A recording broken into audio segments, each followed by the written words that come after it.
Hi, this is Deborah Stewart, and today I'm going to talk about sanded paper and some of the other things that you can do with sanded paper. In the past, I worked on sanded paper quite a bit.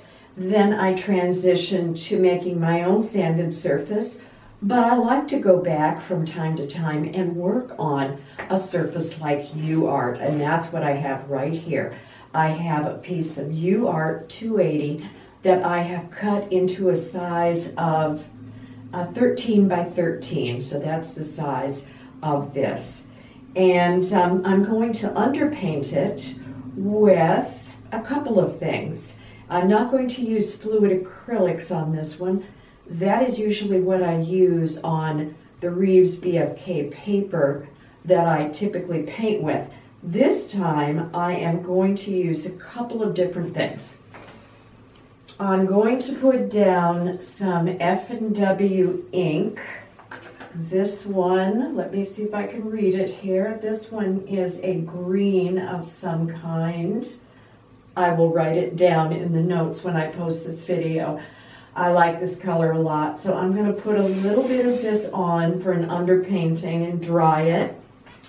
Then I'm going to put down some black water-based oil paint with a bristle brush after the ink is dry. And I'm going to put a few lines down and dry that. And then I'll be ready to start applying my pastel. Maybe I'll put some pink down also. I'll see how it looks after I put the black down first. So water-based oil paints is something that I used to use quite a bit, and you can use oil paints on sanded paper like UArt.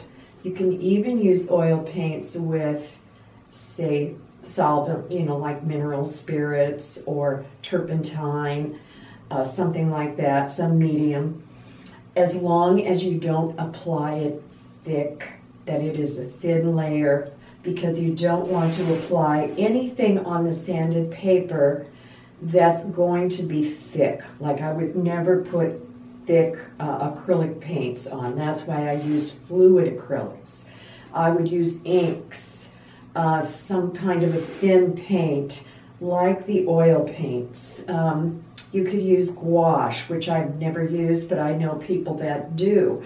So anything can be put on here as long as it is thin. You don't want to clog up the surface of the sanded paper because the surface is what catches the pastel. So many different things that you can use. So I'll be applying some ink next. I'm going to put down a little bit of this ink. Very loosely. I need a little bit more. I thought I had enough out, but I guess not.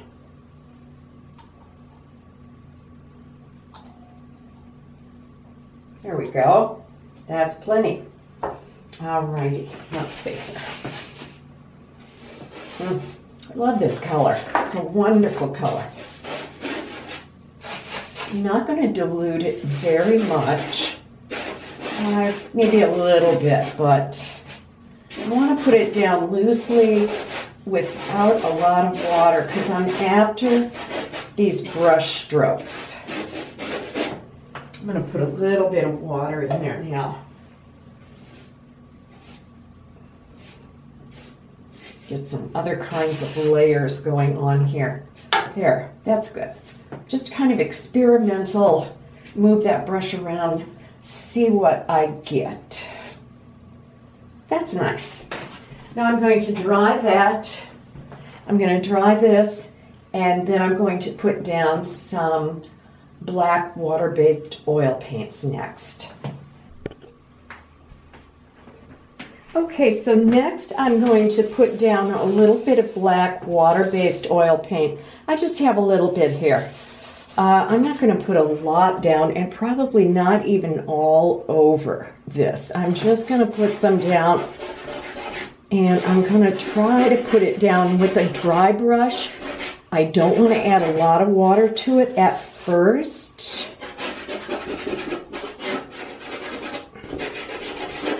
I want to put it down more like I'm painting than I am drawing. I did just add a little bit of water, but I don't want to add too much water. Okay.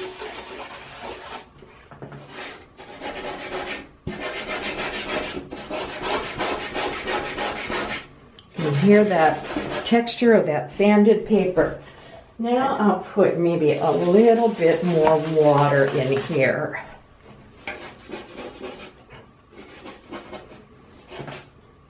Okay, so in a way, it's kind of like using ink. I'm liking how that's, you know, I'm working, I don't have a sketch. I'm working just really intuitively here. And I may want to even darken this up with a little bit more paint. I like this. I like some of what I have.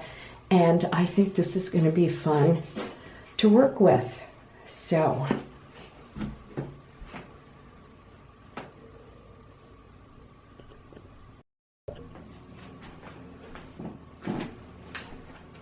okay, so I added a little bit more oil paint right up here to darken this in. But this has given me enough to go with. I've got medium, dark, some more medium, the colors. I've got some brush strokes, some open areas. So I've got a lot of values in here and some really interesting shapes and spaces. So that's really what I was after.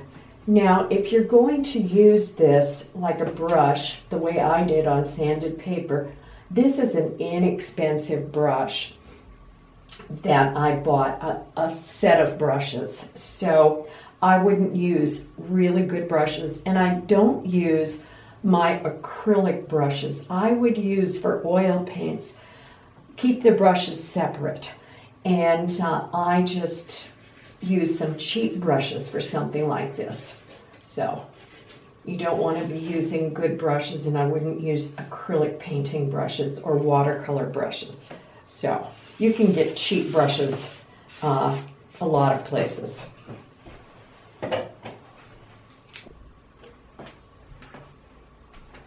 Okay, so I have tested out some colors on my paper towel. That is something I do to test what colors.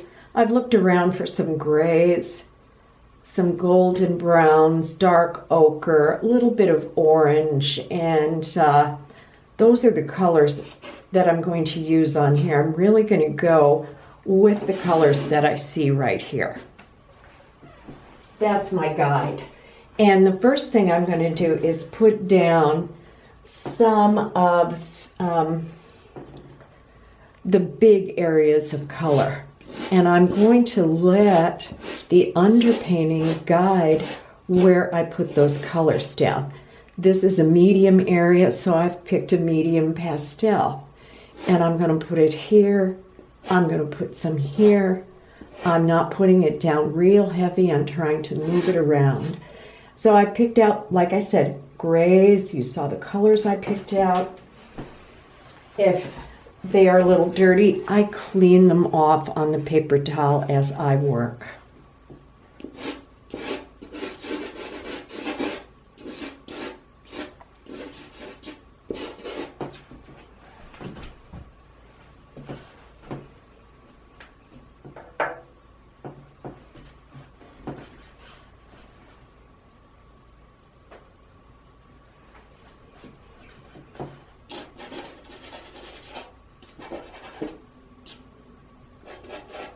Some of these grays are on the green tinge, some of them are blue. I put them down with the tips, some of them. This is a Sennelier. I don't really think about what kind of pastels they are. I more look for the colors that I'm looking for. And I want to put them down as light as I can at first so that I can build up the layers as I go.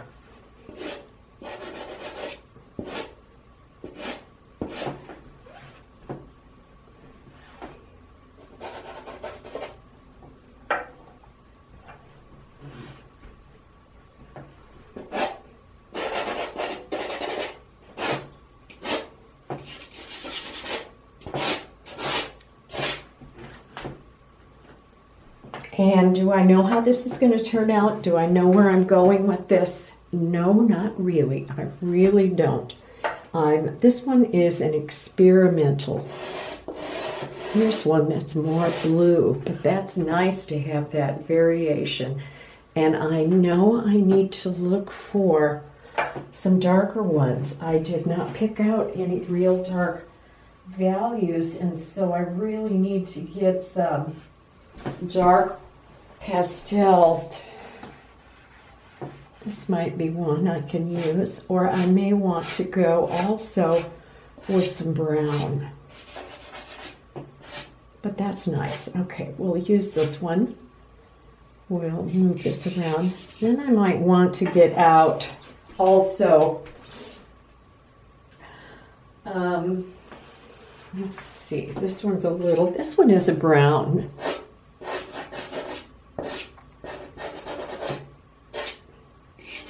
I want to keep some of these lines. I don't want the lines to disappear. So I'm probably going to go for some thinner pastels to use. Okay, I also found some pastel pencils that I have.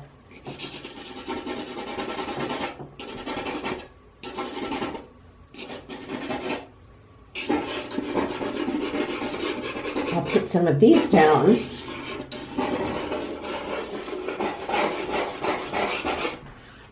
I know that they're going to be underneath, so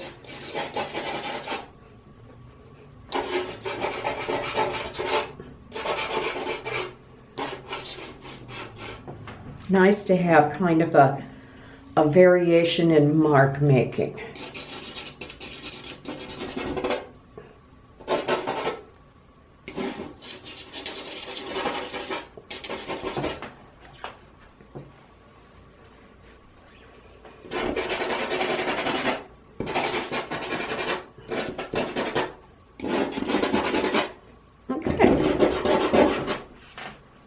Okay, that was something I think it needed a little bit of that. Okay.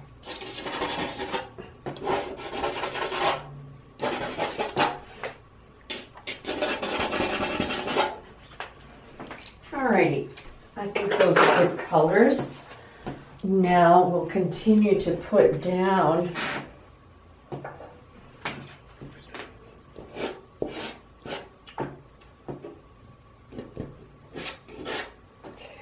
to make sure that I'm using different values here. So if I put something down and it's not quite right, I might need to go and pick a darker color. That's one of the things that I tested out on my paper towel.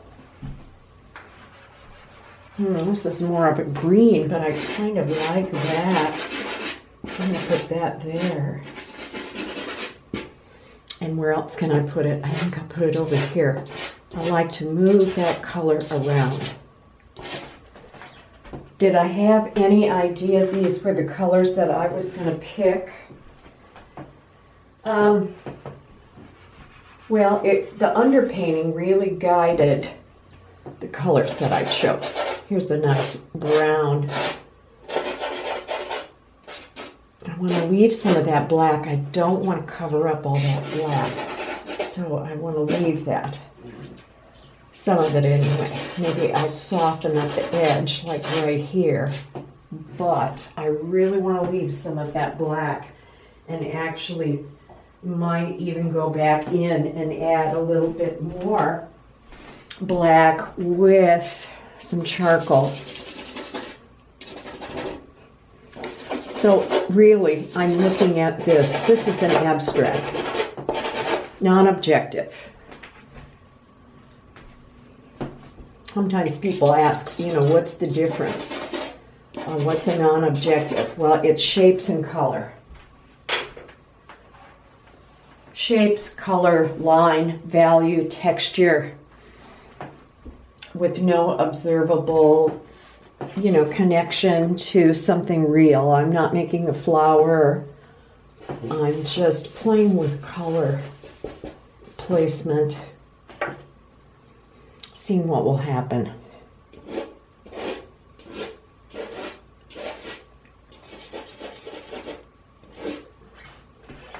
And I found, because this was the only way I worked for a long time, that it was this non-objective work with pastels that helped me to abstract things that were more real, like flowers. It was only after doing this non-objective pastel that I was able to go back and look at things like flowers in a different way.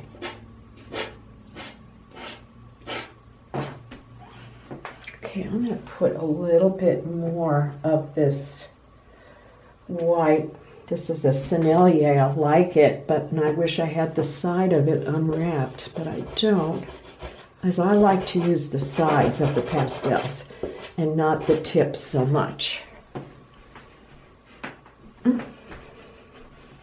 But I'm liking this.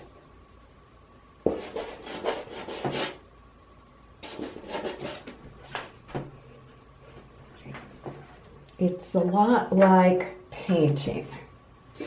This. My flowers have a lot more drawing in them than this type of a pastel, and I like them both.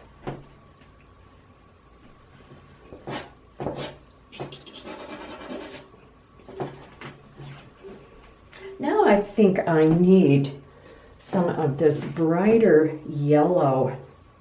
This really is an orange.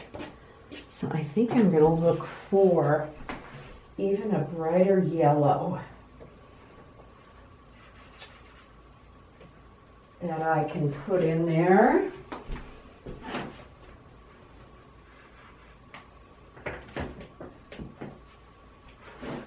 Okay, maybe this one. Okay, maybe this one might be good. Where can I put a little bit of that? Just kind of test it out. Okay, yes, I like that.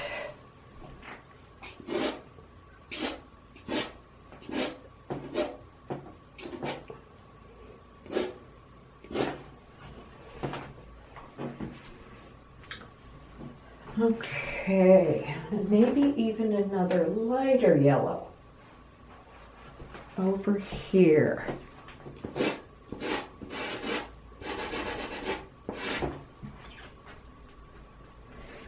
So it really is a lot about value.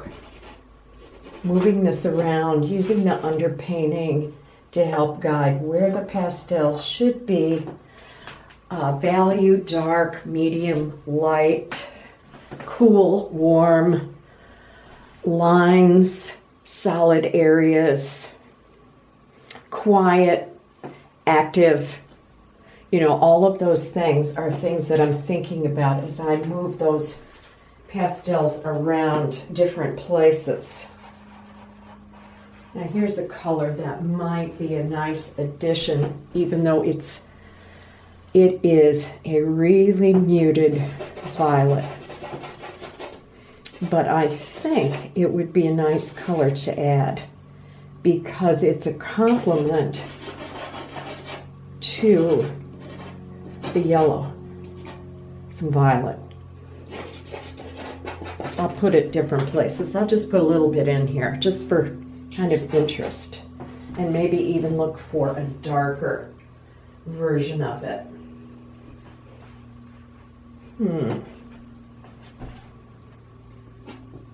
That's a little too dark. So anyway, this is kind of a good description of what it is that, I think that the oil paints helps loosen up the surface and so that you can be more expressive. I think, let me turn this off.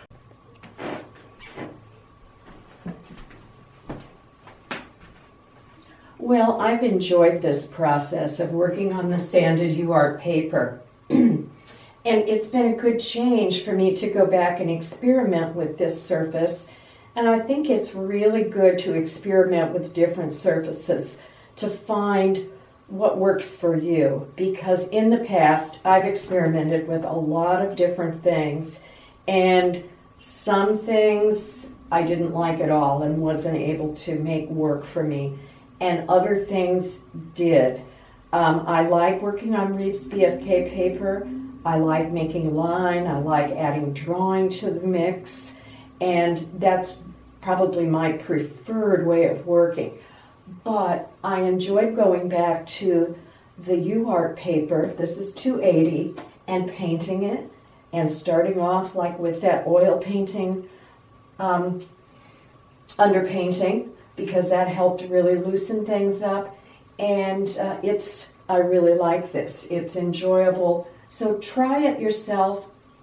1 or 2 tubes of paint if you have it, or use a different kind of underpainting.